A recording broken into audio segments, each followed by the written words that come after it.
Bonjour à tout le monde. J'espère que vous vous portez tous à merveille.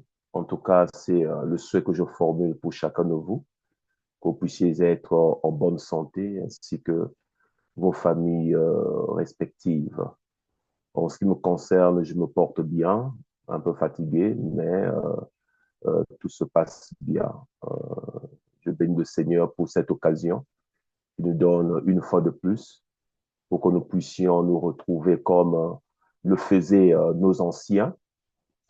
Si nous nous souvenons ce qui est écrit dans Acte 2, 42, le récit nous relate en nous disant que les disciples étaient persévérants dans les enseignements des apôtres, dans la communion fraternelle, dans la fraction du pain, ainsi que dans la prière. Donc, l'Église primitive observait ces quatre éléments. Et plus bas, la parole nous enseigne, nous informe que il se faisait beaucoup de prodiges, il se faisait beaucoup de signes miraculeux. Donc l'Église vivait la plénitude, la puissance de Dieu à travers leur quotidien, à travers les préoccupations qui étaient les leurs, à travers les défis de leur temps. L'Église n'était pas une entité écrasée, quoique à cette époque-là, l'Église était persécutée parce que c'était la naissance, c'était les débuts. Alors, il y avait une certaine incompréhension pour ceux qui étaient encore dans le judaïsme, si on peut le qualifier ainsi, quoique le terme judaïsme est venu bel et bien plus tard. C'est une construction historique. À l'époque, bon, on ne le qualifiait pas ainsi, disons la religion de Moïse. Donc, le peuple qui était enraciné, ils étaient encore majoritaires, voyant justement ce mouvement nouveau qui met en avant la personne de Jésus-Christ. Et parmi eux, beaucoup ont connu, sinon ils ont entendu parler de ce personnage, fils de Joseph, fils de Marie, qui a opéré beaucoup de miracles, qui était aussi une personne controversée, une personne qui a été mise à mort parce que il était mal compris de sa génération, de son temps, et il y a eu ce complot entre les principaux chefs du peuple, donc les ecclésiastiques qui ont comploté avec la puissance étatique, avec Hérode. Il y a eu cette conjonction, les deux, parce que, bon, son discours, son évangile dérangeait, si bien ça dérangeait le pouvoir étatique, mais aussi le pouvoir religieux. Donc, comme la parole le dit, comme Pierre le mentionne dans Actes des Apôtres, il dit Ponce Pilate, Hérode et les principaux donc, prêtres ont comploté, ils se sont mis ensemble, ils ont résolu de mettre à mort le Ouin de Ouin, celui qui a été envoyé pour que nous soyons délivrés de la puissance du diable. Donc voilà, voyant qu'après sa mort, le secret a été aussi gardé parce que les chefs du temple et le pouvoir étatique, donc le pouvoir de Rome, avaient interdit à toute personne, en tout cas aux témoins oculaires, les gardes qui devaient veiller parce qu'il y avait une rumeur qui disait que le corps du Seigneur allait être récupéré par ses disciples. Donc déjà, il y avait ce bruit-là dans la communauté, dans la cité, dans la ville. Alors, la puissance étatique, ont toujours en collaboration, en commun accord avec les chefs religieux, se sont entendus pour que le tombeau, le lieu où Jésus-Christ a été enterré, soit surveillé, soit gardé afin que toute tentative de récupérer son corps soit impossible. Parce qu'ils ne voulaient pas que le bruit qu'ils entendaient, que non, mais il avait dit qu'il allait être ressuscité. Bon, eux, ils ont compris en vérité que c'est les apôtres, en tout cas ses disciples, qui allaient récupérer son corps afin justement de donner, comment dirais-je, un sens à ce bruit qui parcourait les rues en disant il allait être ressuscité. Donc, eux, ils ne croyaient pas à cette résurrection. Donc, ils se sont dit, certainement, ça sera ses partisans qui vont s'organiser pour récupérer son corps afin de le faire passer pour celui, justement, qui possède l'éternité, puisqu'il a triomphé de la mort, hein, puisqu'il est revenu à lui. Pour qu'il ne soit pas comme un symbole dans le temps, comme aujourd'hui nous pouvons aussi, quoique bon, ceux-là ne sont pas revenus à la vie. Même étant morts, vous voyez que leur mémoire a été maintenue, a été mystifiée. Et beaucoup pensent que, par exemple, dans l'autre Congo, dans la République du Congo, dans la capitale Brazzaville, Machua, il y a un personnage historique qui a lutté pour les indépendances. Bon, il a été emprisonné et c'est en prison qu'il a trouvé la mort. Alors, jusqu'à aujourd'hui, les Bakongo mystifient justement ce personnage en disant que Machua va revenir. Autant convenable, il va revenir. Ils n'ont jamais cru que Machua avait trouvé mort dans la prison. Donc, je ne sais pas comment ils expliquent son absence jusqu'à date, mais pour eux, il est quelque part et il reviendra. Donc, Machua incarne, comment dirais-je, incarne dans la, pas juste dans la symbolique, mais pour eux, dans leur esprit, Machua, c'est un personnage messianique. Donc, il viendra pour libérer l'homme noir, pas pour libérer les autres hommes, pas pour libérer les Asiatiques, pas pour libérer euh, les peuples arabes, pas pour libérer les Indo-Européens ou les Caucasiens. Non, c'est pour libérer l'homme noir parce que l'homme noir est opprimé, l'homme noir est asservi, que ce soit physiquement ou idéologiquement par les puissances étrangères. Donc Machua incarne pour eux le Messie, mais le Messie qui libère, qui vient pour délivrer le peuple noir. Pour eux, le peuple noir, c'est ce peuple-là choisi. Et Machua, c'est ce personnage qui a été oint pour délivrer, pour secourir le peuple noir au temps convenable. Mais si nous allons dans l'autre rive, la rive gauche, comme on le dit couramment, à Kinshasa, mais nous voyons chez les Bakongo, au Bas-Congo, il y a Kimbangu. Et même Kimbangu n'est pas resté un personnage important, historique chez les Bakongo, mais quasiment dans toutes les tribus ou les groupes ethniques de la RDC, il y a une forme de respect qui est due à ce personnage.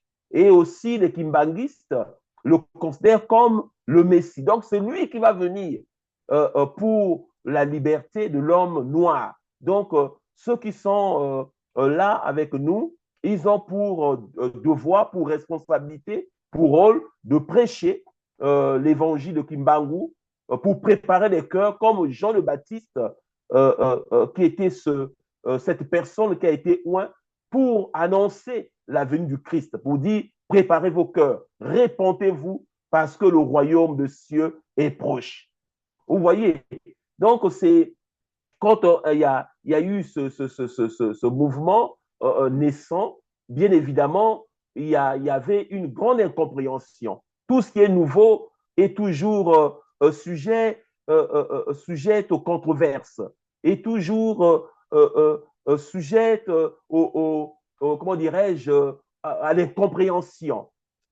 Ça prend des hommes qui ont une grande lucidité au niveau de leur conscience, de leur pensée, pour cerner tout de suite la vérité. Voyez-vous? Donc, la plupart, en ce temps-là, n'ont pas compris et il y a eu une persécution. Donc, l'Église primitive a vécu ce que nous ne vivons pas aujourd'hui, sauf dans certains points, et encore, ça ne peut pas être comparable à ce qui à ce qui se faisait en ce temps-là, la persécution, où on tuait de manière physique, on décapitait. Donc, il y avait vraiment une chasse à l'homme. Et l'homme qui? L'homme chrétien, la femme chrétienne. Donc, vous voyez, malgré cela, l'Église connaissait une vraie vie, une explosion spirituelle, et l'Église était dans un processus de conquête en accomplissant ce que Christ avait dit dans Matthieu, allez partout, faites de toutes les nations les disciples en les baptisant, et puis en la suite, enseignez-leur à observer tout ce que je vous ai prescrit. Voyez-vous? Donc, ils ont vécu cela, ils l'ont expérimenté, et l'Église a connu dans son histoire une période extraordinaire où les miracles, les prodiges, rien n'était impossible à eux parce qu'ils étaient tout le temps attachés à l'enseignement. Donc, le bien fondé d'être attaché à la parole de Dieu, le bien fondé de se retrouver dans des milieux où la parole est mise en évidence, où la parole est mise en relief, où on cherche à comprendre davantage quelle est la volonté de Dieu pour chacun de nous. Parce que c'est par la parole que l'être humain peut grandir spirituellement, mûrir, que l'être humain peut arriver justement où nous tous ensemble, nous pouvons arriver à l'unité de la foi.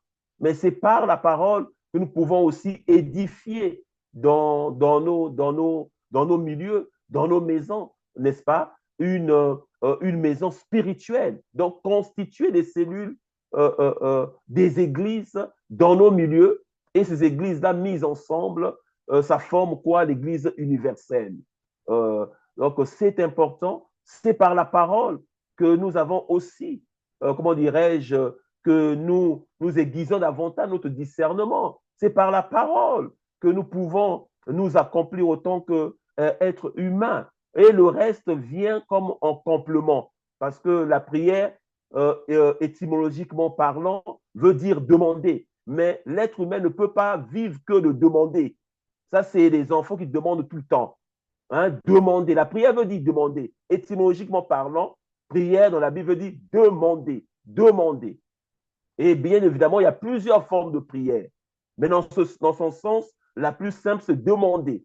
Donc, c'est un supplément. Mais ce qui édifie l'être humain, c'est la connaissance de la vérité qui s'installe, la vérité qui est intériorisée et dans la vie de tous les jours, on le manifeste à travers notre comportement, à travers nos habitudes, à travers euh, même notre culture, notre style de vie, la manière d'être, mais aussi la manière de faire. Donc, la parole s'incarne et la parole et nous-mêmes, nous devenons une seule entité. Il y a une adéquation, il y a une conjonction, il y a une fusion. Donc, la parole n'est pas une entité, n'est plus dans ce contexte une entité qui est externe à ma personne, mais la parole devient, comment dirais-je, une partie intégrante de mon identité, de ce que je suis, de ce que je suis. Donc, ce n'est plus un fardeau, mais c'est moi qui m'exprime. Parce que quoi? Parce que la parole m'a imprimé. La parole m'a imprégné plutôt, veuillez m'excuser, la parole m'a imprégné de sa nature. Et en étant imprégné par la parole, alors ma nature devient la nature de la parole. Et désormais, la parole et moi, nous faisons quoi? Une seule entité. Et je commence à le vivre au quotidien. Voyez-vous? Donc, c'est important, les moments que nous consacrons malgré les préoccupations, les occupations, les responsabilités des uns et des autres, mais il est bon de disposer toujours un temps pour traiter ce qui est essentiel. Mais la quête de la connaissance du Seigneur est essentielle. Et dans cette quête, la quête aussi de chercher à nous connaître nous-mêmes est aussi essentiel. Donc, on ne peut pas fonctionner, comment dirais-je, en mettant comme prioritaire ce qui ne relève pas de la priorité, ce qui, en vérité, ne doit pas être la première place. Voyez-vous, nous devons toujours avoir l'habitude dans nos vies, hein, de manière générale, hein. Là, je parle de manière globale, nous devons avoir l'habitude de classifier ou de catégoriser les priorités. Je sais que beaucoup de gens ne le font pas, mais il n'est pas bon de ne pas le faire parce que les êtres humains que nous sommes des êtres structurés. Nous sommes des êtres, par définition, des êtres organisés. Et tout ce que nous faisons, nous devons aussi organiser nos activités. Nous devons aussi organiser nos idées. Nous devons aussi organiser, comment dirais-je, nos projets. Et en les organisant, bien évidemment, par voie de conséquence, hein, on va les catégoriser en termes d'importance et moins important. Qu'est-ce qui est plus important? Et on commence à classer la première place, la deuxième place, la troisième place, la quatrième place. Parce qu'on va pas mettre les mêmes efforts ou le même focus sur un point qui est classé à la cinquième place en termes de priorité, de la même manière que le sujet qui est à la première place.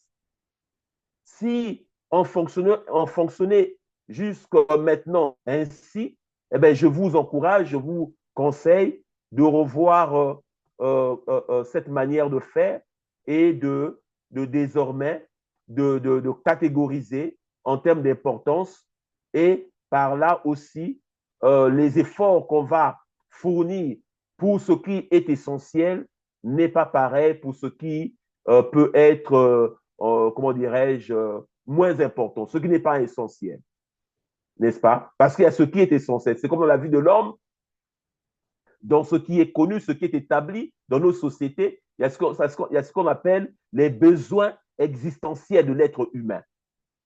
Même partout où vous allez dans les administrations, dans les sciences sociales, c'est connu. Même l'État connaît ça, il dit, bon, comment, quand on parle du bien-être d'une population, d'abord, on doit s'assurer que ses besoins vitaux, hein, ses besoins cruciaux, donc ses besoins essentiels dans toutes les sociétés, c'est à manger, il faut se couvrir, donc quoi se mettre, voilà, avoir un toit et dans les pays comme ici, par exemple, instruire jusqu'à un certain niveau, ça fait partie aussi des besoins que la communauté doit pouvoir à l'être humain. Parce qu'on considère que ça, c'est le fondement, hein, de la vie sociale d'une personne. Mais on ne va pas justement mettre en termes d'importance les besoins cruciaux ou vitaux au même point d'égalité que bon, une personne, par exemple, qui veut faire, je veux faire mon doctorat, bon, je peux le faire ou pas. Est-ce que c'est vital? Voyez-vous, ce qui est vital est défini. Donc, c'est important, raison pour laquelle, une fois de plus, je prie que le Seigneur puisse ainsi bénir, combler chacun de nous, juste du fait que nous sommes, on a disposé ce temps pour que nous puissions nous enrichir par la connaissance de sa parole. Donc, nous allons continuer avec notre sujet. Hier, nous avons établi qu'il y a une différence dans l'humanité. Il y a deux humanités. Hein? Donc, il y a deux types d'êtres humains. Nous avons donné les versets, nous avons été dans Romains 5, nous avons été dans Romains 6, nous avons été dans Romains 8, nous avons été dans Romains 7 aussi. Aujourd'hui, nous allons éclaircir certains points. Je n'ai pas oublié la question qui m'a été posée à la dernière minute. Donc, j'avais fait la promesse de donner quelques réponses aujourd'hui. Je vais le faire après mon exposé pour ne pas que je puisse un peu, comment dirais-je, mêler les pinceaux au niveau de ma pensée. Pour que je puisse garder cette cohérence, parce qu'il y a une cohérence par rapport à mercredi. Mercredi, nous avons brossé euh, une vision globale, un tableau global sur notre sujet. Donc, dont la question nous a été posée, qu'est-ce que l'homme, hein, selon la vision divine, selon la pensée de Dieu, qu'est-ce que l'homme? Nous avons vu dans le psaume 8, dans le psaume 144 aussi, Job aussi pose la même question. Dans Hébreu 2 aussi, on soulève cette question. Vous voyez que même nos anciens étaient préoccupés par cette question qui relève au fait comment dirais-je, de cette quête de sens. Ça fait partie de notre quête de sens. Dans la quête de sens, il y a des questions existentielles. Qui suis-je? Quel est le sens de mon existence? Est-ce que Dieu existe? Oui, s'il existe, ok, d'accord. Il est mon créateur. Ok, il m'a créé pour quelle raison? Ce sont des questions qui ne doivent pas être choquantes. Ou bien dire quand une personne pose cette question, mais de manière sincère, parce qu'il y a ceux qui posent ces questions juste pour refuter l'idée même que Dieu, comment dirais-je, soit. Donc, vous voyez, parce qu'ils veulent juste se confronter leurs sentiments ou leurs pensées égarées, que bon, voilà, Dieu n'existe pas. Au fait, ils rejettent puisque juste le fait de poser la question sur l'existence de Dieu, bon, le mot existence, Dieu n'existe pas, Dieu est. Donc, c'est différent parce que c'est deux verbes différents. Vous voyez, juste le fait de questionner même l'être divine, hein, et aussi sa manifestation dans le réel. Et déjà, le fait de poser cette question démontre à suffisance qu'il est. Puisque si Dieu n'était pas ce qu'il est, l'homme n'allait même pas se poser cette question. Mais si je pose la question, est-ce qu'il y a la tomate? Mais c'est parce que la tomate existe. Si je veux pas de la tomate. Mais je ne peux pas questionner quelque chose qui n'a pas une référence dans ma pensée. Mais il y a beaucoup de choses que nous ignorons, qui nous échappent, puisque nous connaissons qu'en partie. Mais nous ne nous posons pas ces questions-là. Même quand nous posons des questions sur les êtres célestes, qu'on appelle autrement dit en science les extraterrestres. Donc, ça veut dire que leur existence, leur vie, n'est-ce pas, leur mouvement, ils ne se déploient pas sur la Terre. Ils ne sont pas originaires de la Terre. Ils vivent ailleurs. Donc, extraterrestres. Ça peut choquer, mais extraterrestres, ça veut dire que ce sont des êtres qui ne sont pas de la Terre. Donc, extraterrestres. OK. Mais quand on pose souvent cette question, mais c'est parce que dans notre conscience, et selon les histoires qui nous ont été relatées, nous savons qu'il y a des êtres qui ne sont pas humains.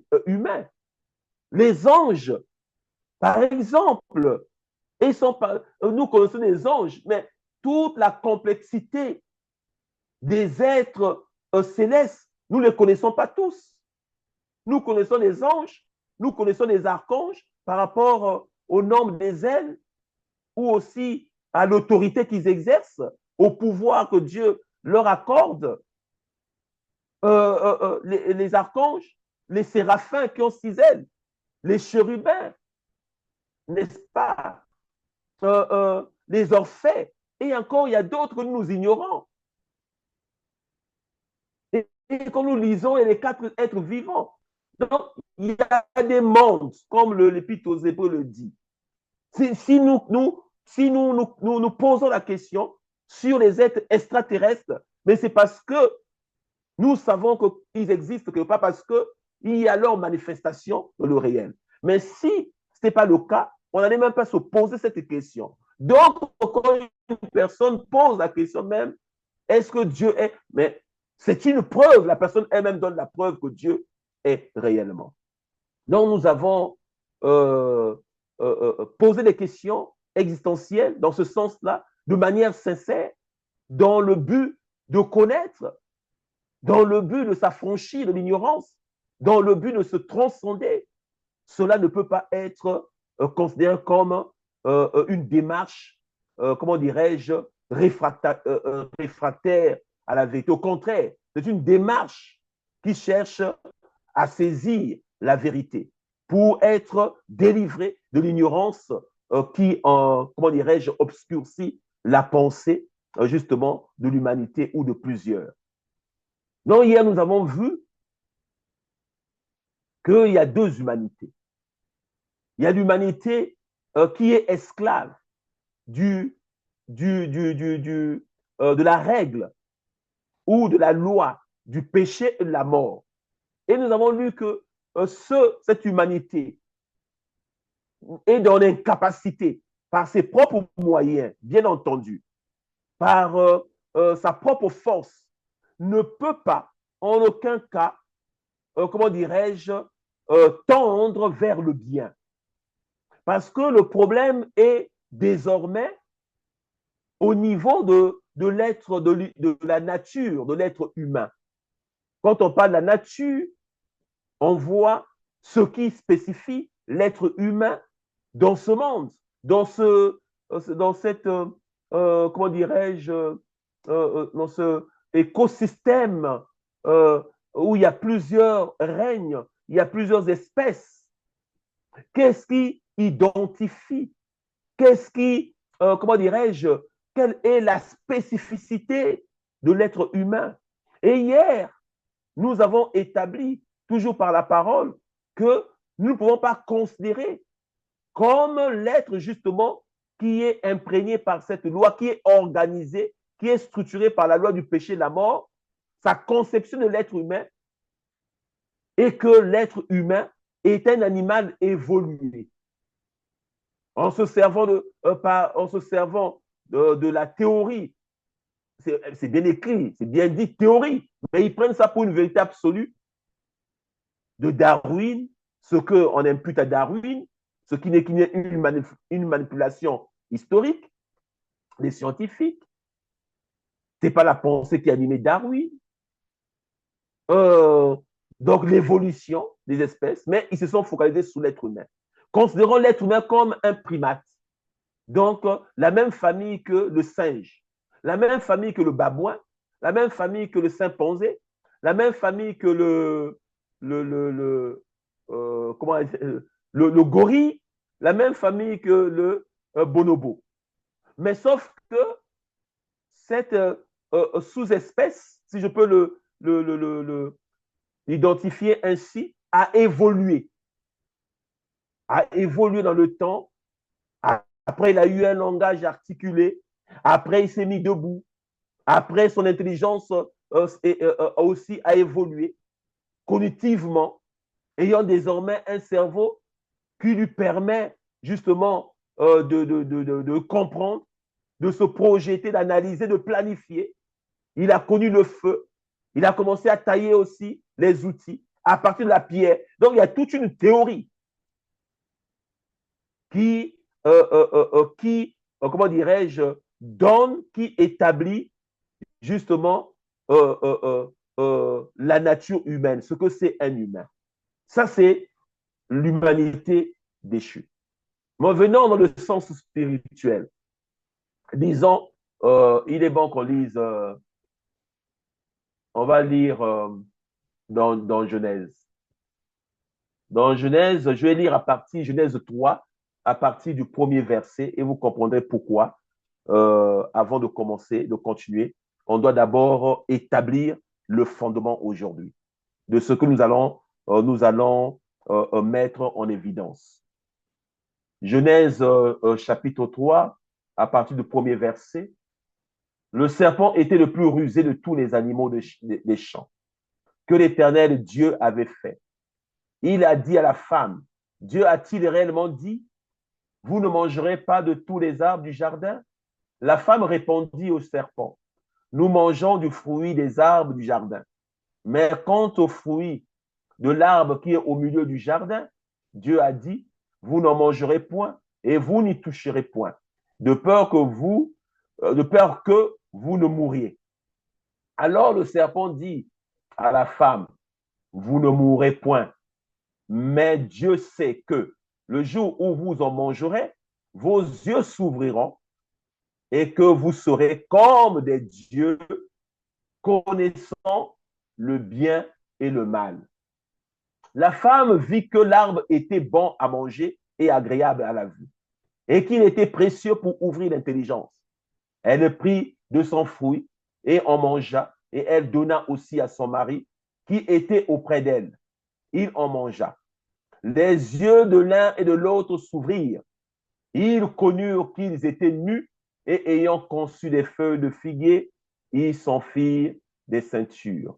Alors, ils entendirent la voix de l'Éternel Dieu qui parcourait le jardin vers le soir.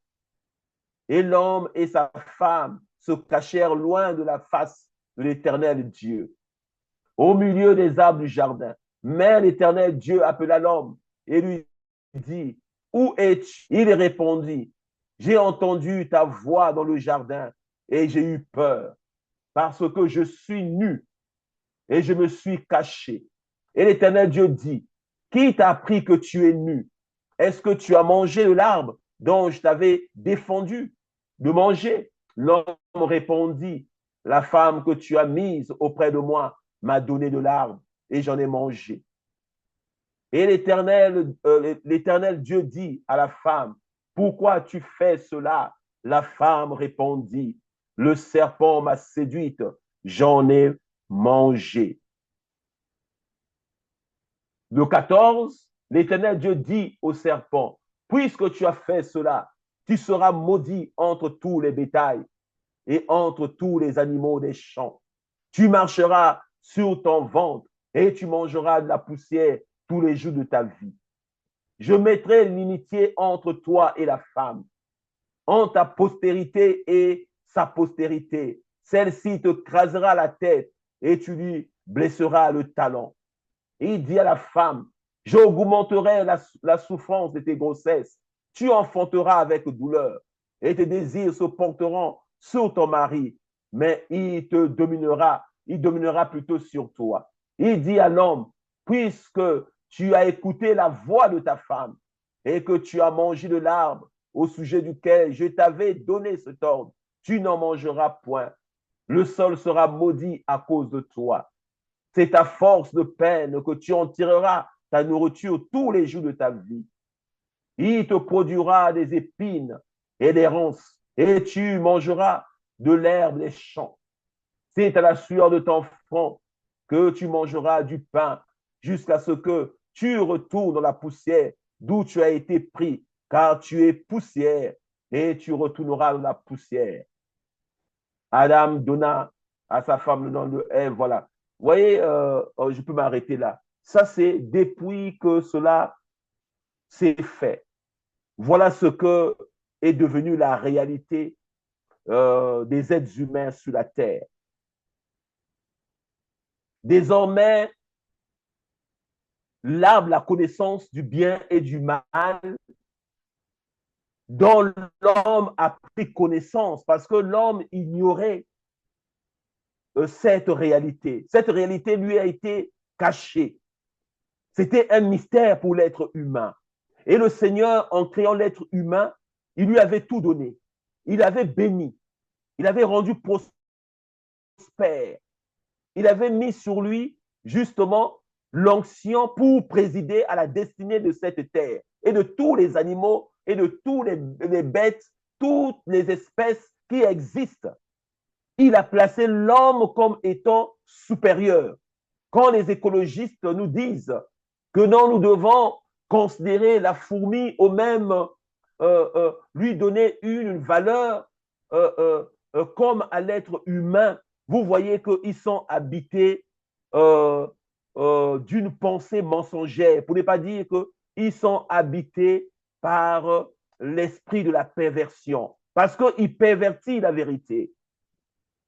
Ils ont dépouillé, ils ont, comment dirais-je, dépouillé l'être humain de son essence, de son identité. Aujourd'hui, les êtres humains ont du mal à se définir parce que toutes les sciences toutes les connaissances, toutes les conceptions et les concepts qui ont été mis en place pour décrire ce que c'est un homme, un être humain, pour donner la réponse à cette question que j'espère que nous tous nous sommes posés, que normalement tout être humain doit se poser à un moment donné. Et je dirais même qu'on doit se le poser souvent. Il ne passe pas une semaine que cette question me revient, mais sous d'autres angles, d'autres aspects, toujours cherchant à cerner la quintessence de mon identité. Mais la quintessence de mon identité. De la même manière, je cherche toujours à comprendre davantage la nature divine, sa volonté, n'est-ce pas? Rentrer dans les profondeurs de ce qu'il est, afin que je puisse vivre en amitié et en harmonie avec lui. Alors, vous voyez que tout ce qui a été dit amène l'être humain ailleurs, donne une vision de l'être humain, mais c'est une vision erronée de nous-mêmes. Parce qu'on nous définit d'une certaine manière, mais cette définition, cette vision de ce que nous sommes n'est pas conforme à ce que la Bible dit de nous. Donc, vous voyez que même ce que les sciences disent de nous n'est pas en harmonie avec ce que Dieu dit de nous. Donc, depuis que l'homme a connu ce qui lui a été caché, parce que Dieu avait dit tout, tu peux comment dirais-je, tu peux en posséder, tu peux le consommer en ce qui concerne les arbres fruitiers. Tout était mis à la disposition de l'homme. Il pouvait le disposer à son gré, mais à l'exception de l'arbre, la connaissance du bien et du mal. À l'exception. Mais il y a eu justement l'incarnation de Satan par le serpent qui justement a séduit Ève et par conséquent aussi Adam. Donc les deux ont succombé. Les deux, comment dirais-je, ont été séduits, ont été envahis, envoûtés par ces paroles. Et ça a suscité en eux de la curiosité, ça a suscité en eux une forme de quête, cherchant à comprendre qu'est-ce que Dieu cache, pourquoi cela nous est caché, puisque le serpent leur tend, comment dirais-je, un élément qui suscite un intérêt, parce qu'il dit que Dieu sait que si vous mangez, donc si vous détenez cette connaissance, vos yeux s'ouvriront et que vous serez comme des dieux. Ah, ça les a touchés. Donc, ça veut dire qu'il y a quelque chose qui est bien pour nous, qui peut faire de nous des êtres encore plus excellents, parce que nous aurons comment dirais-je, une intelligence inouïe, n'est-ce pas? Nous aurons le statut des dieux comme des êtres célestes. Je ne sais pas quel était leur imaginaire en ce moment-là. Mais cette parole-là était comme l'élément qui a fait basculer les deux êtres. Et ils se sont dit que non, il est nécessaire de connaître pour s'élever à ce niveau. C'est là où il y a eu l'erreur. C'est là où il y a eu faute. Et quand ils l'ont connu, désormais, ils se sont découverts et ils ont vu leurs limitations et ça les a menés à se cacher parce que désormais, ce qu'ils étaient devenus ne pouvaient plus supporter la présence de Dieu. C'est en ce moment-là que la nature humaine a été pervertie. Mais celui qui les a tentés, donc dans Genèse 3, est symbolisé par le serpent. Bon, c'est une forme, moi, je trouve que c'est métaphorique, hein, c'est allégorique. Hein, c'est le serpent. Ben, nous savons que le serpent, là, c'est le personnage de Satan. Plus dans l'Apocalypse, on parle de Satan. Donc ici, c'est une forme, dans le style littéraire, on a, on a, on a, on a mis, on a symbolisé par le serpent. Mais c'est Satan qui fait basculer l'humanité. Une fois cela est fait, la nature de l'homme est pervertie.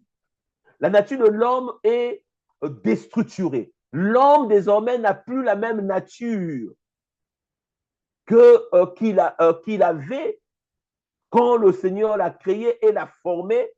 Après l'avoir formé, l'a pris, l'a placé dans le jardin. Donc, l'homme n'a plus cette nature, cette innocence. L'homme n'a plus. Il a perdu. Et désormais, le péché croit que le mal qui était là, mais comme il n'y avait pas encore, l'homme n'avait pas découvert ce secret, donc le mal ne pouvait pas pénétrer justement son système pour pervertir son système de l'intérieur. Comme un virus, quand un virus rentre dans le logiciel ou dans les différents logiciels de l'ordinateur, qu'est-ce que le virus fait? Le virus désorganise le disque dur et les logiciels. Il désorganise les programmes qui sont dans l'ordinateur. Donc, il désorganise le fonctionnement ou le bon fonctionnement de l'appareil. Et l'appareil fonctionne désormais de manière désordonnée. Hein? Donc, l'appareil ne peut plus donner à l'individu les informations qu'il veut. L'appareil ne peut plus fonctionner tel que nous le voulons. L'appareil, désormais, ça s'éteint, s'allume. Il y a des images même indésirables, vous voyez. Et souvent, quand les virus pénètrent les ordinateurs, en tout cas, ce que j'ai constaté, souvent, vous voyez, il y a même les images pornographiques qui apparaissent. Il y a des images bizarres qui apparaissent. Les choses, normalement, qui ne devaient pas apparaître parce qu'il y a une protection, il y a même des logiciels pour protéger. Alors, vous voyez, ça pénètre, ça désorganise et ça mène ce qui est infect. Donc, l'ordinateur est infecté. L'ordinateur, désormais, est désorganisé, dénaturé. C'est ce qui s'est passé avec l'être humain. Il est désormais, sa nature est devenue pécheresse. Donc, le péché n'est plus une réalité extérieure. Désormais, le péché est devenu interne. C'est ça le plus grand point. C'est que le péché qui était extérieur est devenu intérieur. Donc, la nature de l'homme est imprégnée par le péché. Donc, la loi du péché est de la mort. Donc, désormais, l'être humain, tout ce qu'il fait, c'est par rapport, toujours, il se réfère, il est inspiré par la loi du péché et de la mort. Donc, il est structuré, organisé par rapport à cette loi. Donc, il produit toujours les fruits de la mort. Il produit l'impudicité, il produit les querelles, il produit la haine de l'autre. Comme je disais aujourd'hui, j'ai dit, je ne comprends pas et je ne comprends toujours pas des racistes. Je ne suis pas un partisan personnellement de manière viscérale de la peine capitale. Mais je peux vous dire que je le considère dans le cas de ceux qui sont des racistes avérés, parce qu'ils ont cessé d'être des humains. Ça, c'est mon point de vue politique. Vous voyez, c'est ce que désormais l'homme produit. Il ne peut pas aimer l'autre. Il doit brimer l'autre. Il doit torturer l'autre.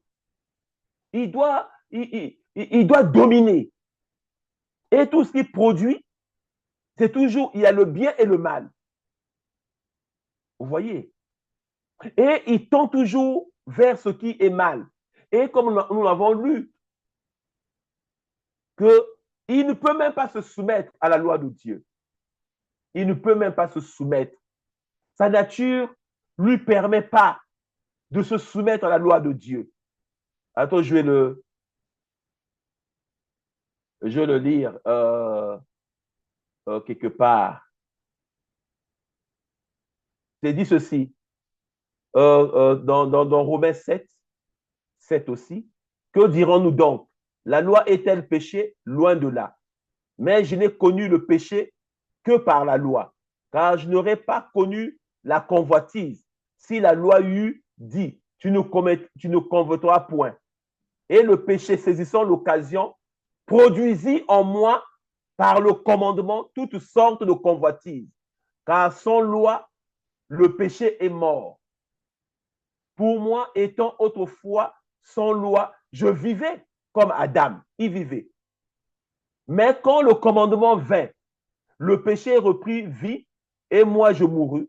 Ainsi, le commandement qui conduit à la vie, parce que s'ils avaient observé le commandement, ils allaient conserver la vie.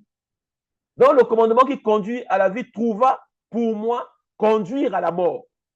Car le péché saisissant l'occasion me séduisit par le commandement. Le péché, donc le serpent là, donc il a saisi l'occasion par le commandement.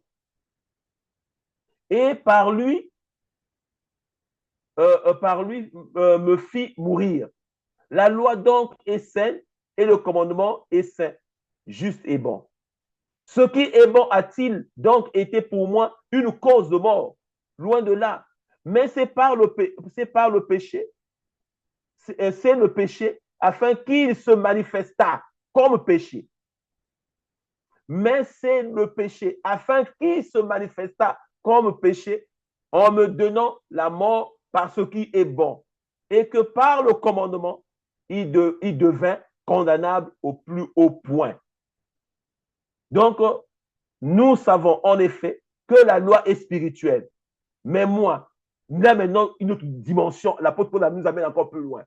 Moi, je suis charnel. Il ne parle pas de lui autant que personne, hein, l'individu. Il parle de la nature humaine. Moi, je suis charnel, vendu au péché, car je ne sais pas ce que je fais. Et je ne fais point ce que je veux. Et je fais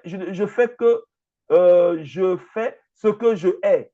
Or, si je fais ce que je ne veux pas, je reconnais par là que la loi est bonne. Et maintenant, ce n'est plus moi qui le fais, mais c'est le péché qui habite en moi. Ce que je disais tantôt. Mais c'est le péché qui m'instrumentalise, qui est désormais dans cette nature. Donc, même ce que je désire de bien. Mais puisque le péché est dans ma nature, alors ce que je veux, je me retrouve faire le contraire. Je fais le mal que je ne veux pas. Et si je fais ce que je ne veux pas, ce n'est plus moi qui le fais, c'est le péché qui habite en moi. Je trouve donc en moi cette loi. Quand je veux faire le bien, le mal est attaché à moi. Car je prends plaisir à la loi de Dieu selon l'homme intérieur, mais je vois dans mes membres une autre loi qui lutte contre la loi de mon entendement. Là, on peut... Vous voyez, ça, on avait lu ça hier. C'est cette nature qui est dans l'incapacité de faire ce qui est bien, mais qui est constamment attirée, instrumentalisée par la loi fondamentale, qui est la loi du péché de la mort. Donc, l'être humain qui est organisé par cette loi peut que produire des œuvres qui sont conformes justement à cette loi. Il lui devient difficile. Et ce que nous avons lu dans Genèse 3, tout devient difficile. La femme, l'être humain, leur existence, leur séjour sur la terre devient compliqué. Et tout ce qu'ils produisent désormais est imprégné par cette règle. Vous voyez, il y a eu évolution, comme le disons, et nous aimons le dire. Mais vous voyez que tout ce que nous avons créé, ce qui est l'objet ou la conséquence de notre évolution, produit quoi? La mort. Les voitures, ça nous aide. Ça nous a permis de prendre l'ascendance sur le temps et sur l'espace. Ça a réduit le temps et aussi l'espace. Mais qu'est-ce que ça produit aujourd'hui? La pollution qui tue l'être humain. Les cancers, toute forme de cancer. L'être humain est tué par sa propre création. Il n'y a rien de ce que nous avons créé qui ne tue pas l'être humain. Même pour atteindre l'autosuffisance alimentaire, pour que tout le monde ait à manger, le système capitaliste a permis, par les financements, que la science puisse, même en hiver, on puisse avoir des tomates. Donc, on a modifié l'ADN justement des tomates, des fruits, euh, euh, des légumes, voilà, ce que nous consommons. Mais ce que nous constatons par rapport aux recherches qui ont été faites et on continue encore à le faire, ces recherches-là démontrent que les produits génétiquement modifiés posent problème à l'être humain. Ça modifie le bon fonctionnement de l'organisme.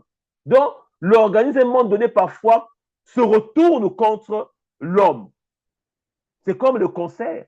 Le cancer, ce n'est pas que biologiquement, ça vient de l'extérieur. Non. C'est l'organisme, même la personne, qui fonctionne d'une certaine manière et qui, comment dirais-je, qui amène ce que nous appelons cancer, tumeur. C'est l'organisme. Ce n'est pas que ça vient, c'est l'organisme. Mais pourquoi l'organisme se comporte ainsi? Ce dysfonctionnement. Mais c'est parce que la vie, ce qui a été fait, ce que l'homme consomme, le tue. Cette humanité-là. Voilà ce que la première humanité. Mais je pense que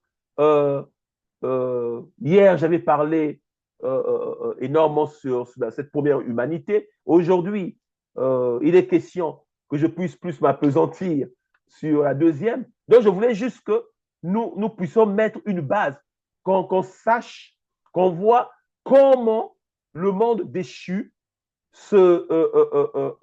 vit, conçoit les choses, se voit, se définit. Quel est le mal qui habite l'humanité? Et bien évidemment, on va venir à ce que nous avons lu hier dans Romains 8. Dans Romains 8, il dit, il y a donc, Romains 8 à partir du premier verset, il y a donc maintenant aucune condamnation pour ceux qui sont en Christ. En effet, la loi de l'esprit de vie en Jésus-Christ m'a affranchi de la loi du péché de la mort. Car chose impossible à la loi, parce que la chair la rendait sans force. Dieu a condamné le péché dans la chair, parce que c'est là où il y avait le péché, dans la nature humaine. En envoyant à cause du péché son propre fils dans une chair semblable, il a pris notre humanité. Jésus était comme nous. Semblable à celle du péché. Et cela afin que la justice, la loi, fût accomplie en nous, qui marchons non selon la chair, mais selon l'esprit. Eux, en effet, qui vivent sans la chair, la chair, s'affectionnent aux choses de la chair. Donc, l'identité, ceux qui sont la première humanité, ceux qui n'ont pas Christ, ils s'affectionnent aux choses de la chair. Ce n'est que normal. Ils doivent être en cohérence, en commun accord avec eux-mêmes. Donc, ils ne peuvent pas avoir une tension interne. Donc, ils ne peuvent que produire. Ils peuvent que produire. Ils peuvent que produire ce qui est conforme à leur identité. Voyez, ceux qui s'affrontent la chair produisent les œuvres de la chair. Tandis que ceux qui vivent sans l'esprit s'affectionnent aux choses de l'esprit. Et l'affection de la chair, c'est la mort qui s'opère. Tandis que l'affection de l'esprit, c'est la vie et la paix. Car l'affection de la chair est l'imitié contre Dieu. Donc, l'humanité qui n'a pas connu Christ est ennemie de Dieu. Même si vous les aimez beaucoup, parce que nous avons des connaissances, nous avons la famille, les bien-aimés, nos semblables, nos voisins. J'entends souvent mes bien-aimés chrétiens. Bon, peut-être c'est une question d'ignorance.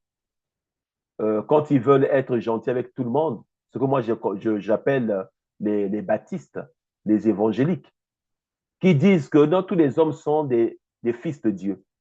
Mais dans quelle doctrine ils ont tiré cette affirmation? Vous voyez, ils se disent en Christ, mais ils disent ce qui n'a rien à voir avec Christ.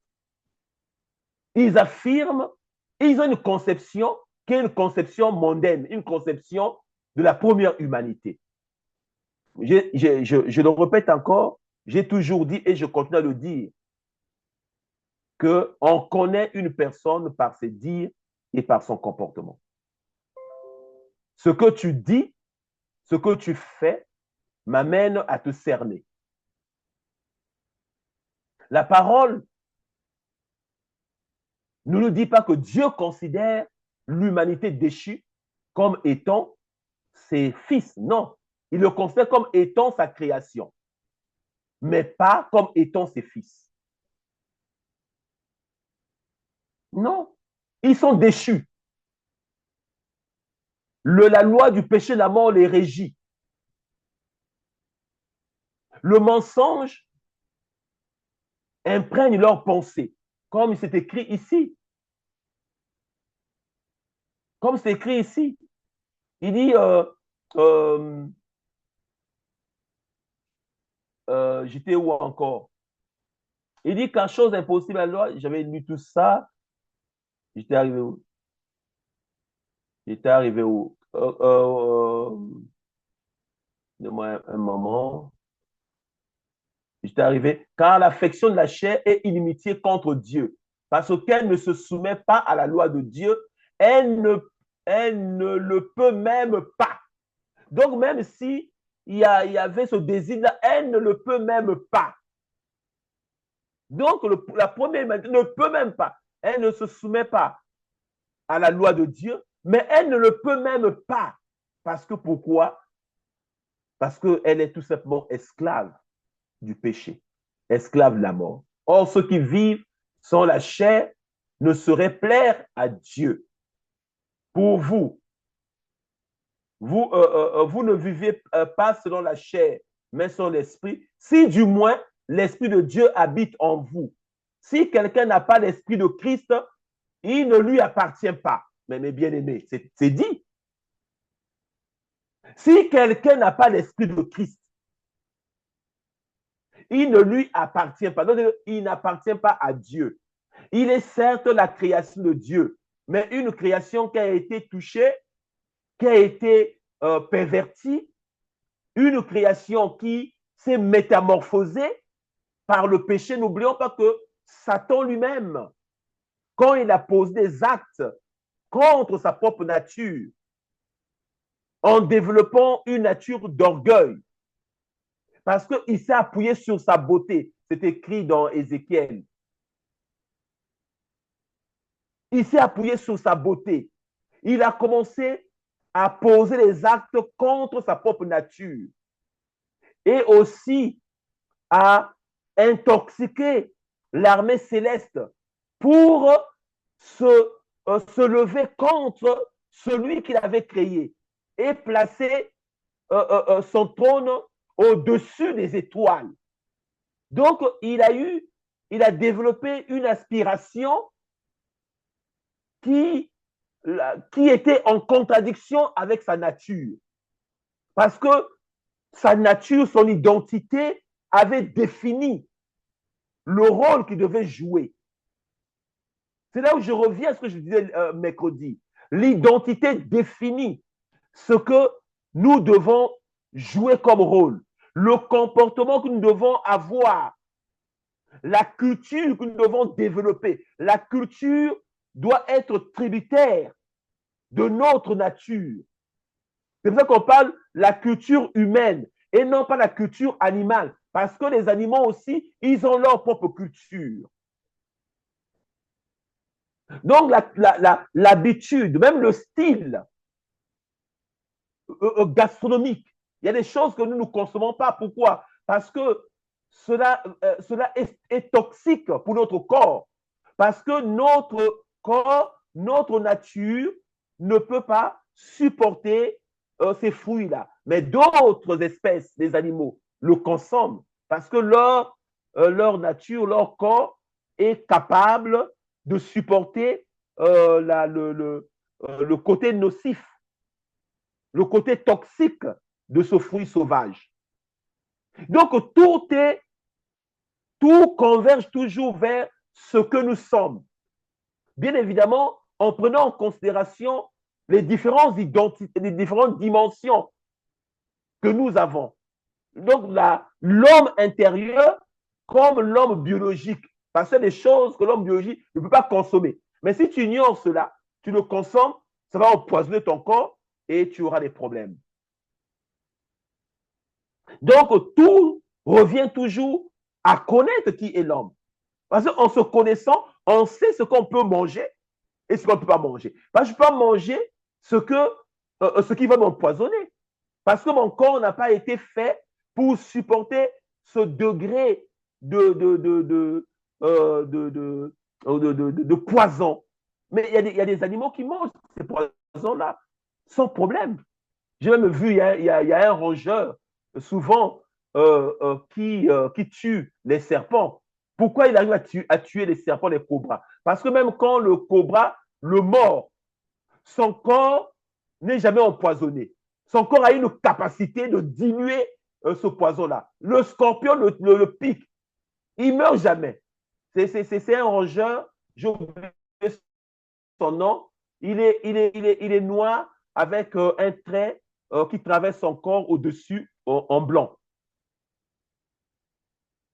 Qu'on trouve, il est originaire d'Afrique. Vous voyez, il est noir et avec une trace blanche sur son dos, de la tête jusqu'à sa queue. Vous voyez, même le mamba peut le piquer, ça ne lui fait rien. Son corps a été conçu ainsi. Son corps absorbe. C'est pour ça qu'il tue les serpents, parce qu'il peut se permettre que le serpent le mord. Mais vous et moi, ce n'est pas le cas. Donc, on ne peut pas ignorer. Ça fait partie de ce que nous devons connaître de nous-mêmes, de la dimension qui est palpable, qu'on peut palper avec les mains, on peut observer, qu'on peut voir. Mais aussi l'homme intérieur, ce qui est intérieur. C'est important. Donc, il dit ici, ceux-là n'appartiennent pas à Dieu. Ceux qui n'ont pas l'esprit de Christ n'appartiennent pas à Dieu. Et si Christ est en vous, le corps est vrai et mort à cause du péché, mais l'esprit est vie à cause de la justice. Et si l'esprit de celui qui a ressuscité Christ d'entre les morts habite en vous, celui qui a ressuscité Christ d'entre les morts rendra aussi la vie à vos corps mortels par son esprit qui habite en vous. Donc voilà. Et puis là, il continue ainsi, donc frères, nous ne sommes plus redevables à la chair pour vivre sans la chair. Si vous vivez sans la chair, vous mourrez. Mais si par l'esprit vous faites mourir les actions du corps, vous vivrez. Car tous ceux qui sont conduits par l'esprit sont quoi? Fils de Dieu. C'est ceux qui sont conduits par l'esprit qui sont fils de Dieu. Allons voir un peu ce que Éphésiens, avant que, parce que l'heure passe vite, Éphésiens 4. Et ça va aussi rencontrer en partie ce que la parole sur Lucifer, si vous voulez connaître un peu plus l'histoire sur Lucifer, son identité, ce qu'il était plutôt, Ézéchiel, c'est écrit Ézéchiel 28. Vous voyez, c'était un ange de lumière, un ange que le Seigneur avait donné une très grande sagesse, mais il s'est, comment dirais-je, il s'est accordé une ambition. Il a posé des actes qui étaient contraires à sa nature, qui était une nature de sagesse, d'une grande intelligence, d'une beauté inouïe. Vous voyez? Donc, il est allé à l'encontre de sa propre nature Alors, quand il est allé à l'encontre de la nature, alors il y a eu un processus de transformation, de métamorphose. Il a commencé à changer de nature. Lucifer veut dire ange de lumière, parce qu'il était ange de lumière. Mais est-ce que nous pouvons dire aujourd'hui que Satan est ange de lumière? Non. Satan, d'ailleurs, il n'est plus Lucifer. Il est devenu Satan. Donc, il est devenu ténèbres. Il porte désormais en lui la mort. Il porte en lui la désolation. Il porte en lui l'obscurité, les ténèbres. Quand on parle de ténèbres, je ne parle pas de cette condition physique hein, de la nuit, parce qu'il est 19h, 20h, 21h, bon, il fait sombre. Non, je parle d'une réalité spirituelle. C'est ce qu'il est devenu. Donc, il a cessé d'être ce qu'il était. Jadis, il était lumière. Mais là, il n'est plus lumière. Et même la parole dit que Satan apparaît. Donc, pour tromper les hommes, pour tromper les fils des hommes, il apparaît. Donc, il se manifeste comme un ange de lumière parce qu'il a perdu cette qualité. Il a perdu cette nature. Mais il continue à tromper. Il continue justement à comment dirais-je, à tromper les êtres humains, à maintenir cette illusion d'une nature qui n'a plus. Donc, il apparaît comme un ange de lumière, mais il n'est plus ange de lumière. Donc, l'homme, première humanité, vous voyez, la nature est pervertie. L'être humain a perdu sa nature. Donc, Satan l'avait piégé pour que l'être humain connaisse le même processus. Puisque lui-même, il avait, comment dirais-je, expérimenté, il a vu sa nature se transformer, il est devenu ce qu'il est devenu. Alors, il s'est attaqué à la créature que Dieu a créée à son image, à sa ressemblance. Donc, il s'est attaqué à l'œuvre de Dieu, en cherchant aussi à pervertir l'œuvre de Dieu, l'œuvre merveilleuse de Dieu qui est l'être humain. N'oublions pas que Satan a convaincu et il a fait chuter quoi? Le tiers des anges qui ont perdu par conséquent aussi leur nature. Ils ont été trompés. Donc, une entité qui a été capable de prendre le tiers. Imaginez-vous un rebelle qui arrive à prendre le tiers de l'armée. Si votre armée est de 1 million, maintenant calculez pour les bons mathématiciens, calculez le tiers de 1 million, c'est combien? Si votre armée est 1 million et que le rebelle qui était là avec vous, un général parmi des généraux, mais qui a eu une prétention et qui veut renverser les institutions, qui veut renverser le chef d'État, qui l'a fait de lui le général et qui l'a créé de toutes pièces. Toute sa vie, il est redevable à ce chef d'État. Maintenant, il a une ambition. Il veut maintenant renverser. Il fait une campagne sournoise. Il met en place une stratégie. Alors, il arrive à voir le tiers de 1 million d'hommes. Parce que je prends ces exemples-là pour vous puissiez imager. Parce que si vous n'arrivez pas à composer les images quand nous partageons la parole, il vous serait difficile de les théoriser.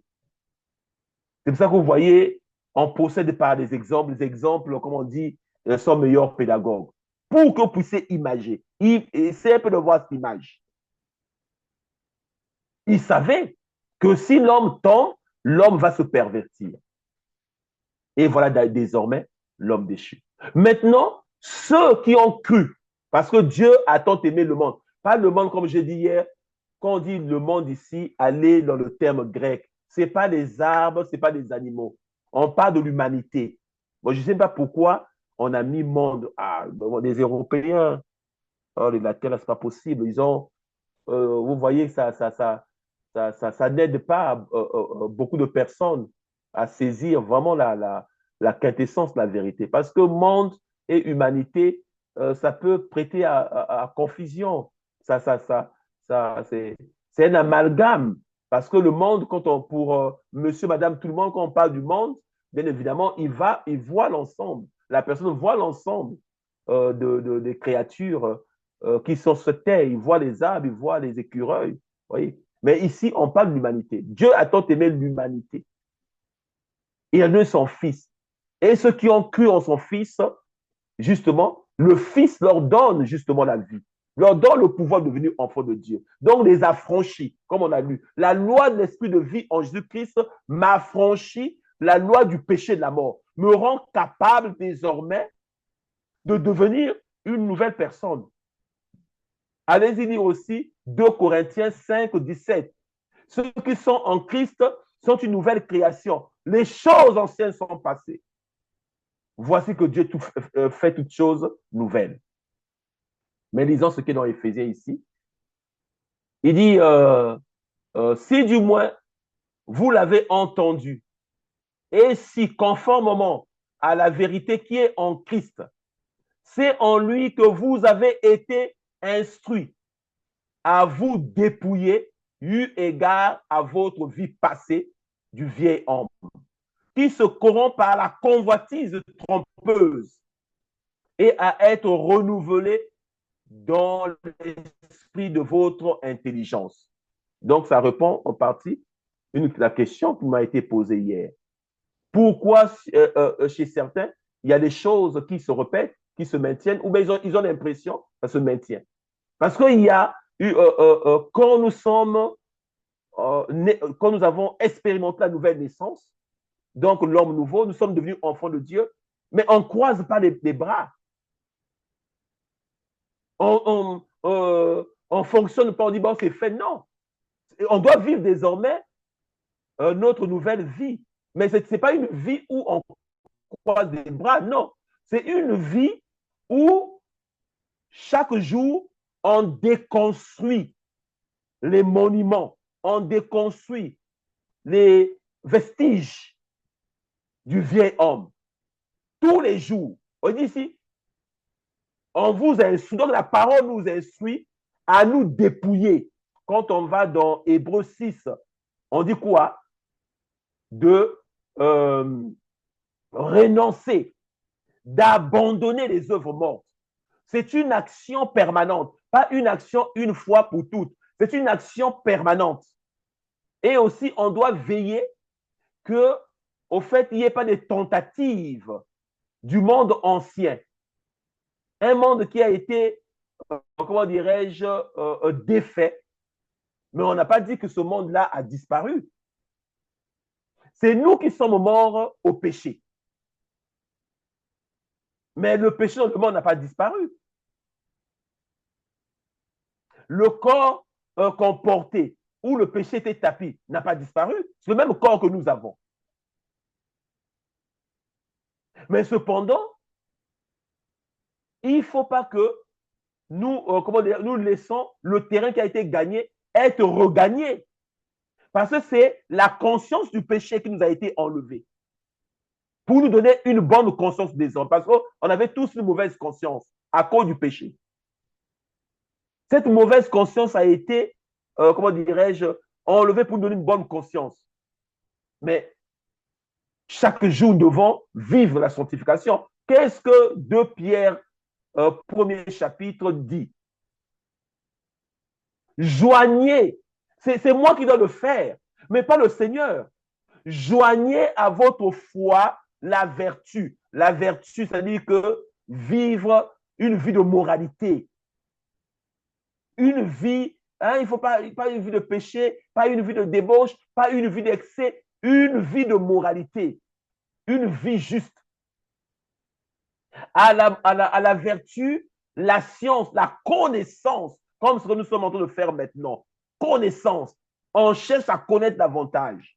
Il faut joindre cette connaissance-là à la foi. Parce que n'oublions pas, Osée 4, 6 nous dit quoi? Mon peuple périt par manque de connaissance. C'est le peuple de Dieu. Donc, les personnes qui appartiennent à Dieu, Les autres n'appartiennent pas à Dieu, ils sont sa création. Mais eux, là, il les a choisis. Il a dit, ça, c'est mon peuple. Mais ce peuple, à un moment donné, est détruit. Vit une vie misérable. Vit une vie difficile. Pourquoi? Parce que ce peuple se détournait de la connaissance. La grâce, la puissance est là. Mais si tu ignores cela, comme un enfant, comme la parole le dit, quand une personne n'est pas encore mature, mais son état n'est pas différent d'un esclave. Ah oui, il marche sur toute une ignorance. Il ne veut pas connaître ce qui peut amener sa vie à évoluer. Il ne veut pas connaître pour saisir la connaissance qui lui permet désormais de dominer. Puis ce Christ a dit, voici les signes qui accompagneront ceux qui auront cru. Maintenant, si la personne n'a pas connaissance, il dort dans une maison, les démons traversent sa maison, il va pleurnicher. On lui dit non, il se met à pleurer tous les jours, il fait la dépression. Mais vous trouvez ça normal? Mais nous tous, nous sommes exposés, nous sommes tentés au quotidien. Mais est-ce que nous tous, nous faisons la dépression? Non! Et d'abord, pourquoi je vais faire la dépression? Moi qui c'est comme si vous dites que Christ qui est en moi a fait la dépression. Donc, c'est Christ, ça veut dire que Christ n'existe pas. Mais mes amis, mais ça, c'est quel évangile? Vous voyez, c'est ça l'assurance.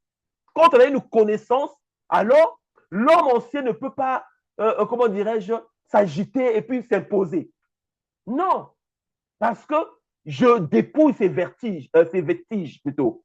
Je dépouille tout ce qu'il avait mis. Depuis que je suis né, qu'on a mis en moi. Il faut penser comme ça, il faut marcher comme ça, il ne faut pas aimer un tel. Tout ça, j'enlève, je déconstruis. Je vois l'autre, je dis, ah non, oui. À l'autre, c'est humanité, je l'aime. Même s'il ne me ressemble pas, même s'il s'habille gauche, c'est pas grave, je l'aime. C'est l'humanité, je le respecte. C'est son goût. Comme j'ai l'habitude souvent, j'ai l'habitude de dire à ma soeur Ketty, pourquoi on doit tous s'habiller au noir et blanc? Il faut avoir la tolérance, même celui qui met son rouge. Dieu a créé des couleurs. C'est ça être transcendant. Pourquoi on doit tous être en deuil? Non, c'est l'état d'esprit.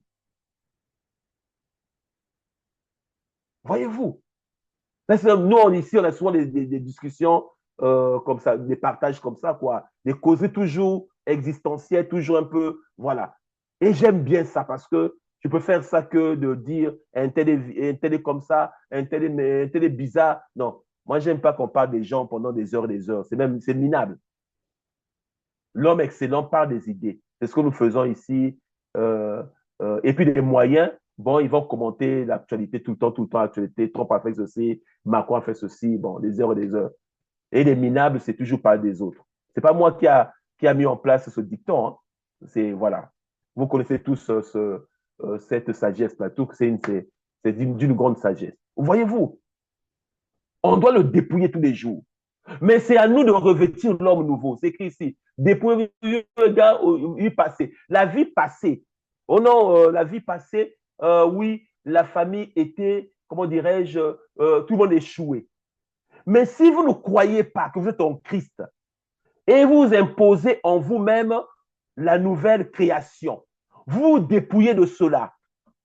Mais le problème, c'est que même les pasteurs, souvent, remettent, réactualisent la conscience déjà que Dieu nous avait enlevé, il nous a mis une bonne conscience. Eux, dans leur prédication, ils remettent ça encore. Et les gens, parfois, perdent leur assurance. Alors, ils commencent parfois à voir des choses dans leur vie.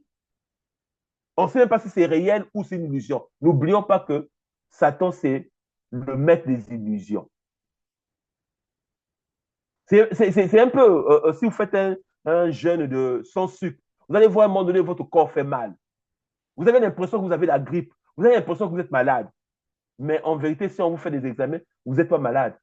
Vous n'êtes pas malade. C'est une illusion. Le corps, il vous fait sentir des choses. Tu dis, ah non, c'est pas possible. Parce que je ne suis pas bien. Non.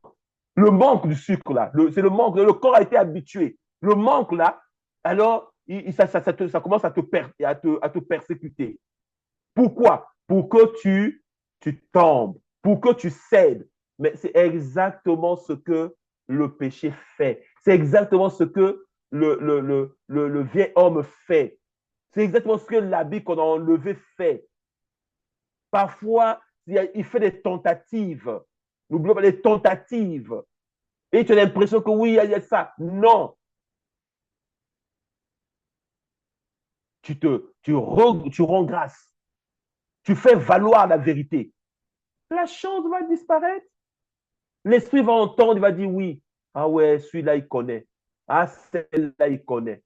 Et puis, il va aller ailleurs. Parce qu'il ne peut pas supporter, il ne peut pas faire bras de fer avec la vérité. Jamais. Il ne peut pas faire bras de fer avec Christ qui est en nous. Jamais. Mais il faut faire valoir la vérité. Il faut imposer l'homme nouveau. On dit ici, euh, euh, euh, euh, à vous dépouiller eu égard à votre vie passée du vieil homme qui se corrompt par les convoitises trompeuses. On dit qu'ici quoi? Trompeuse.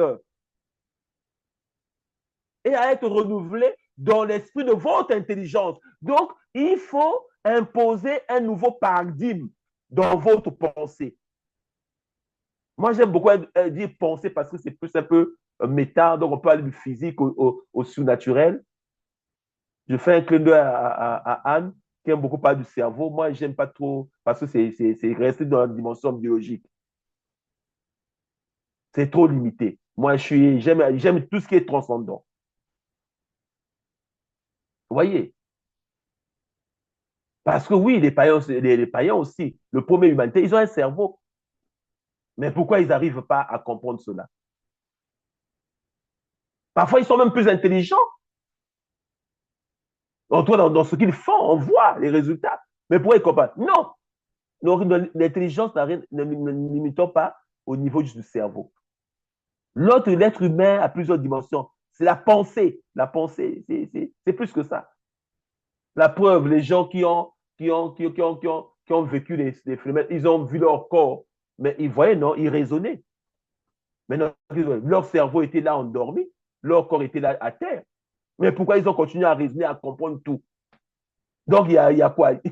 Oui, il faut toujours, il ne faut pas qu'on se mette la dimension comme les autres dimensions de l'homme charnel, l'homme biologique. Vous voyez? Donc, c'est ce qu'il dit ici. Il faut se dépouiller, se laisser renouveler dans l'esprit de notre intelligence. Dans l'esprit de notre intelligence. Alors, Éphésiens 4, 17 nous dit, voici donc ce que je dis et que je déclare dans le Seigneur. C'est que vous ne devez plus marcher comme les païens, qui marchent selon la vanité de leurs pensées. C'est pas dit? C'est dit. Donc, il y a une vie, il y a un exercice quotidien, il y a une discipline que nous devons maintenir à notre niveau. Éphésiens 4, 25 nous dit, c'est pourquoi renoncez au mensonge et que chacun de vous parle selon la vérité à son prochain, car nous sommes des membres les uns des autres. Si on va Éphésiens 31, il faut enlever l'amertume, les animosités, les colères. C'est moi qui dois. C'est pas que non, le Seigneur, le Saint-Esprit va venir l'enlever. C'est moi. On me demande à moi, qui a été désormais affranchi, donc je ne suis plus redevable. Donc, je n'ai pas une dette pour avoir cette conscience-là. Ah, bon, il faut que je lui fasse plaisir. Non. Le Seigneur m'a affranchi. C'est comme ce que nous avons eu, on a dit hier, l'homme ou la femme qui a été libéré de la loi qui nous liait à son mari ou à sa femme. Cette personne ne peut aller s'attacher à une autre personne en toute liberté. Non, oh oui, bon, il est parti. Non, je le vois encore dans la nuit. Non, non, non, non, non, non, non, non, non, non, non. La loi établie dit que la personne est libre. La personne peut commencer sa vie, peut s'attacher à une personne et même fonder encore foyer, et même faire des enfants, si la personne a l'âge. C'est l'exemple qui nous est donné. Parce que ce qui nous liait à la personne qui est partie n'existe plus. Donc la personne est libre. Donc nous ne sommes plus redevables à l'homme, au vieil homme. Nous ne sommes plus redevables. Nous ne sommes plus redevables. Nous sommes libres. Maintenant, c'est à nous d'utiliser à bon escient cette liberté pour imposer et laisser l'homme nouveau justement se développer et prendre des racines justement à s'enraciner et à devenir un adulte comme une maison qu'on a achevée, on a mis le toit. C'est ça, mes bien-aimés. Nous sommes à 45. Je pense que je vais m'arrêter par là pour vous laisser quand même aussi le temps de poser quelques questions.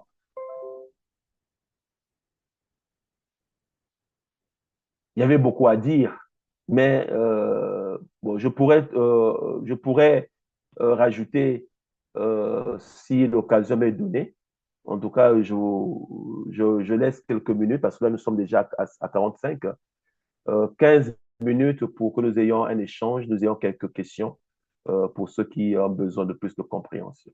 Donc, ouvrez le micro ou bien envoyez par message, qu'importe le moyen que vous allez utiliser. S'il y a des messages, Anne va le lire et puis voilà.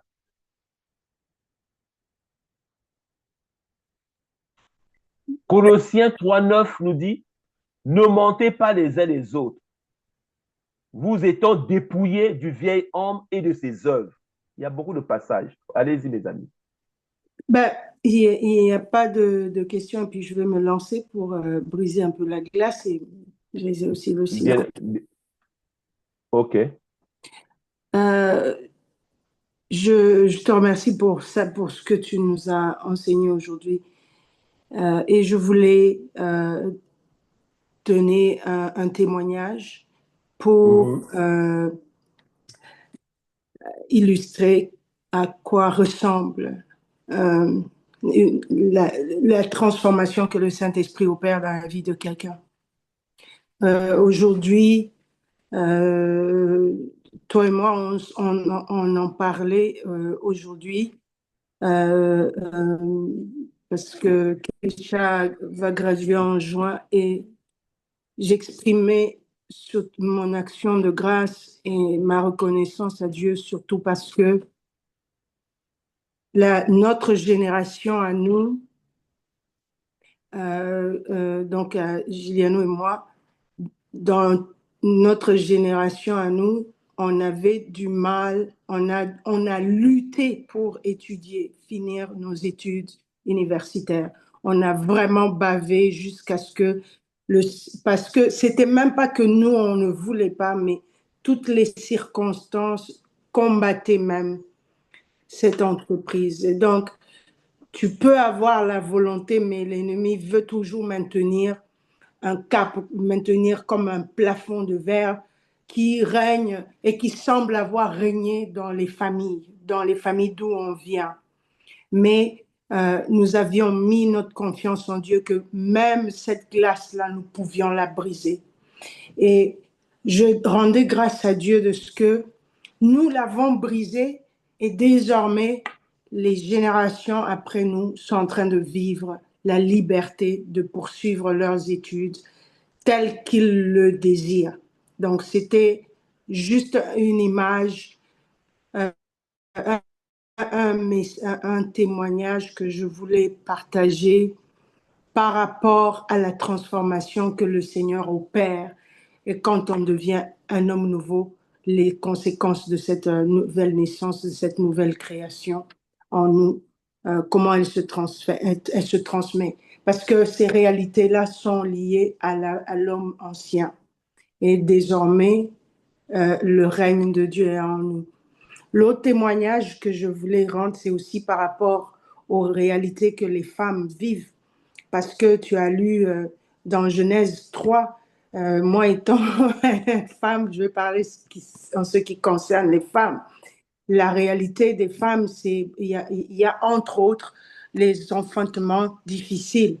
Et donc, j'avais eu Kesha, c'était des longs travails, un long travail de près de 24 heures. Joël, c'était 20 heures. Mais quand je suis arrivée à Lévis, 5 ans après, Joël lui dit non. Je lisais, je me rappelle, je lisais à l'époque encore ce passage. C'était comme un moment d'illumination et le Seigneur m'a ouvert les yeux. J'ai vu, j'ai lu, j'ai relu, j'ai dit, oh, attendez, mais cette réalité-là ne peut pas s'attacher à moi étant une nouvelle créature. Ce sont des réalités liées à l'ancien, l'homme ancien, et pas à la femme ancienne, et pas à la femme nouvelle que je suis. Puisque toutes ces malédictions et tous ces maux ont été cloués à la croix. Et donc, quand j'ai réalisé ça, j'ai fait une prière, j'ai commencé à prier par rapport à ça. Et j'en avais parlé aussi à Giuliano. Et quelques mois après, je suis allée accoucher, mais c'était un accouchement. Mais franchement, c'était comme si c'était une promenade de santé. Et désormais, j'accouchais comme si j'allais me promener. J'allais juste récupérer mon enfant. J'allais à l'hôpital que pour sortir l'enfant. Et ça a duré quoi? Ça a duré que quoi, 30 minutes de douleur et puis c'est fini. Samuel, c'était même encore plus extraordinaire puisque j'étais capable de vivre un accouchement, mais vraiment comme pour moi, je comprenais qu'un enfant de Dieu, une fille dans le Seigneur devrait vivre, c'est-à-dire un travail en complicité avec le Saint-Esprit. Et ça a été glorieux. Dans la salle d'accouchement, même les femmes qui m'entouraient n'en revenaient pas. J'avais aucun moniteur, mais je pouvais leur dire dans quelle position l'enfant se tenait. Parce que l'Esprit de Dieu m'ouvrait les yeux pour voir, avoir la vision claire dans mon ventre ce qui se passait. Je pouvais dire, l'enfant est en train de tourner les épaules, l'enfant est en train de faire ça. Et et je voyais que les anges étaient autour dans la chambre. C'est pas dit que les anges n'étaient jamais là dans les autres accouchements.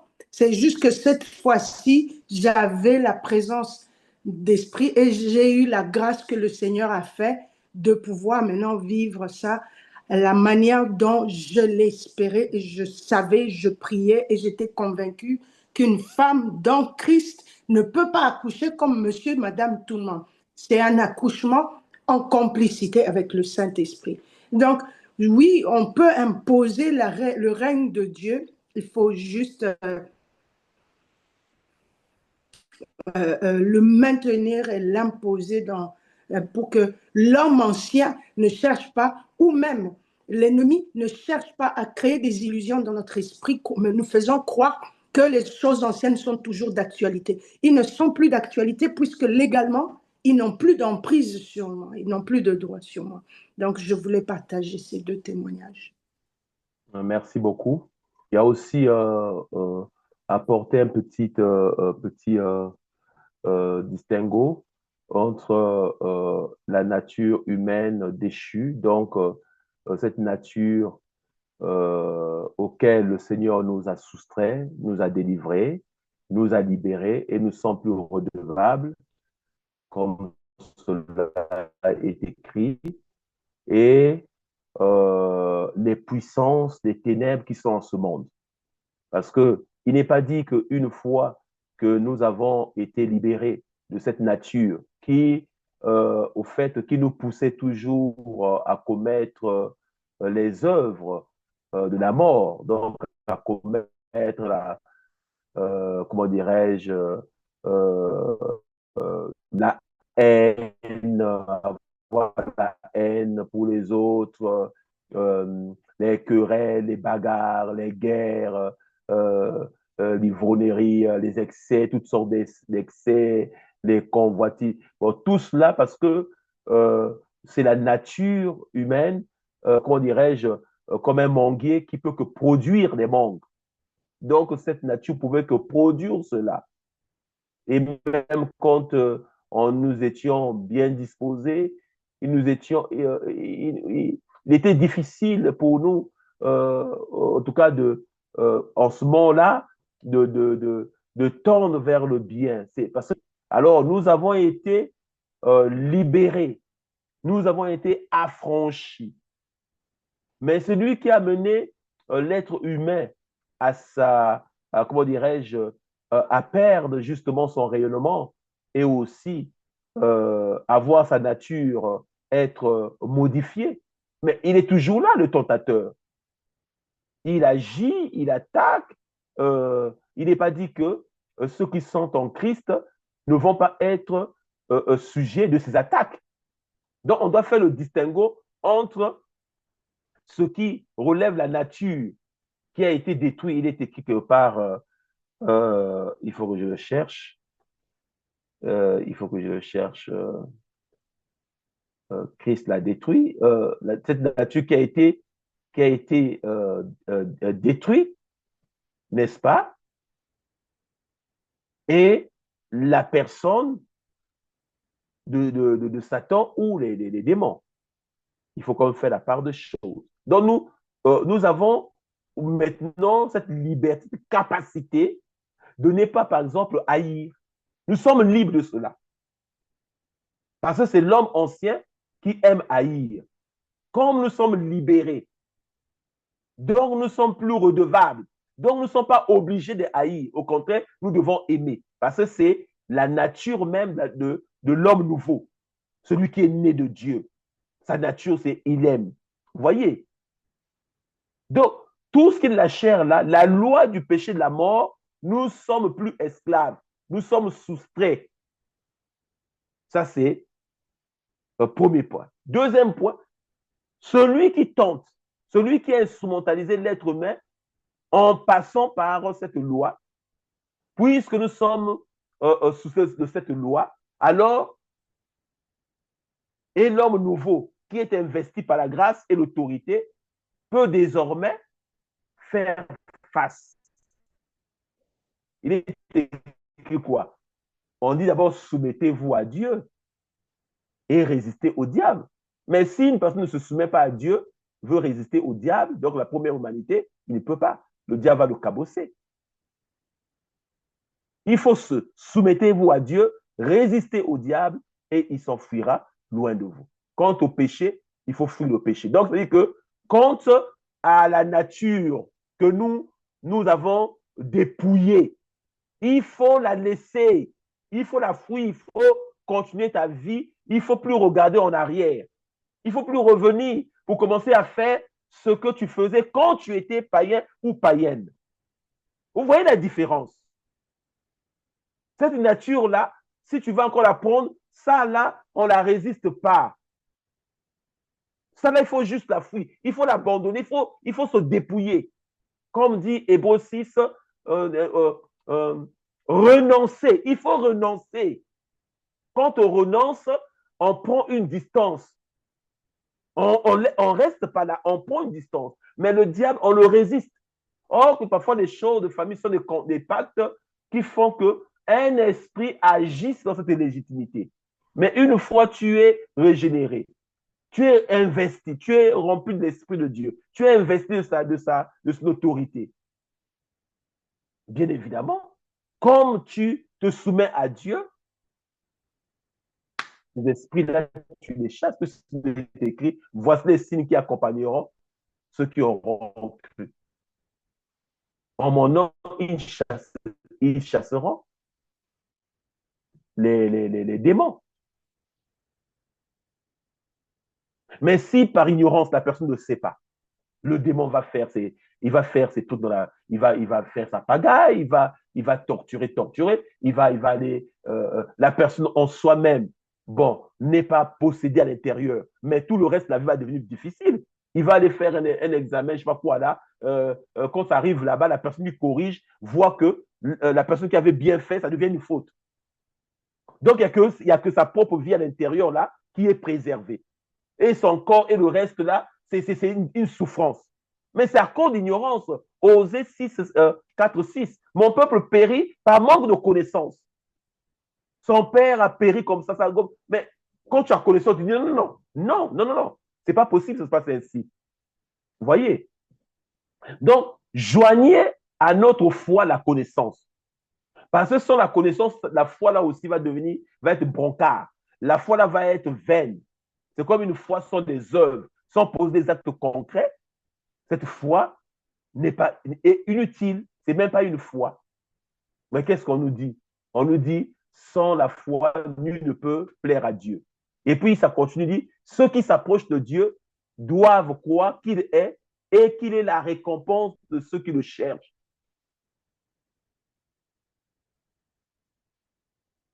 Et on nous dit, il faut connaître sa volonté. Il dit, résister au siècle présent. Il faut résister. Mais il faut se laisser renouveler au niveau de l'intelligence. Ce qui est bien, ce qui est parfait, et aussi c'est ce qui nous permet justement de connaître quelle est sa volonté. C'est la connaissance. On sait, Jésus avait dit ça, je dois mettre ça en pratique. Enseignez-leur à observer ce que je vous ai prescrit. Enseignez-leur à observer ce que je vous ai prescrit. Amen. Je pense qu'on arrive à la fin. J'avais encore beaucoup à dire. J'ai l'impression que je n'ai même pas dit là, aujourd'hui la moitié de ce que j'avais résolu, en tout cas, dans mon esprit de dire. Mais j'espère que le peu qui a été mis à votre disposition vous permettra comment dirais-je, de mieux évoluer, de mieux vous imposer, d'imposer l'être nouveau que vous êtes et aussi euh, de laisser manifester en vous la grâce de Dieu, les dons du Saint-Esprit, parce que c'est les promesses qui nous a été adressées et ne plus vivre une vie qui est instrumentalisée parce qu'il y a l'ignorance, une vie qui est limitée. Non, nous devons toujours transcender. Oui, il y a des combats. Oui, l'adversaire est là. L'adversaire, il tente. Hébreu nous dit, puisque Christ lui a été tenté dans sa chair, comme nous sommes tentés. Donc, il sait nous secourir. Or que Christ vit en chacun de nous, Christ en moi. Donc, désormais, j'ai la capacité de triompher sur les limitations de mon groupe d'appartenance d'avant, non, j'ai maintenant désormais la capacité de transcender. Là où on avait mis les limites dans ma vie, que non, il ne peut pas dépasser ça. Désormais, je le dépasse. Mais je dois en être conscient. Il faut que je sois conscient que ici, là, c'est une limitation et que moi, autant que fils de Dieu, je ne peux pas avoir de limitation. Parce que Christ m'a dit que si je crois, tout m'est possible. Et encore, il dit, tout est possible à celui qui croit. Donc, je ne dois pas avoir une vie de limitation. Ma vie, désormais, doit se composer autrement. Si je veux une chose, oui, je peux aller le chercher. Vous voyez, c'est cela dont il s'agit. Si tout le monde, mes frères, oui, bon, ils doivent s'arrêter à un niveau. Non, pas moi, parce que je suis fils de Dieu. Et compte maintenant à la nature que j'ai enlevée, donc je ne suis plus redevable pour aller encore pécher. Non, il faut haïr. Non. Maintenant, s'il y a des gens qui ont été initiés dans la haine, qui ont été éduqués à haïr l'autre groupe, il faut les haïr, il ne faut pas les aimer. Il y a même les étiquettes qu'on donne. Ah non, ce groupe-là, leurs femmes sont des femmes légères. Alors, ce groupe-là, eux, ils sont vaniteux. Bon, eux, là, ils sont paresseux. Donc, on a classifié les humains. Même chez les Afro, entre eux, il y a ces genres de conception. Ah, ils sont chiches. Ah, eux, leur système cognitif, là, est un peu limité. Et ils y croient même si le réel leur démontre le contraire, mais l'idée est plus forte que la perception. Notez ça. L'idée est plus forte que la perception parce que c'est l'idée qui conditionne la perception. Hier, j'ai suivi, je vais encore revenir sur ça, vous avez dit, bon, oui, parce que j'ai suivi un documentaire qui m'a tellement scandalisé en Afrique du Sud, un Africaner qui disait que non, ben, les Noirs, ils ont un cerveau qui ne sont pas comme les leurs. cognitivement, hein, c'est comme si on mélange les lions avec les hyènes. Donc, le blanc, c'est le lion, et puis l'africain, vous comprenez, c'est l'animal. Vous voyez? Mais l'histoire de l'humanité, même l'histoire présente et les réalisations de ce que nous faisons au quotidien démontrent le contraire.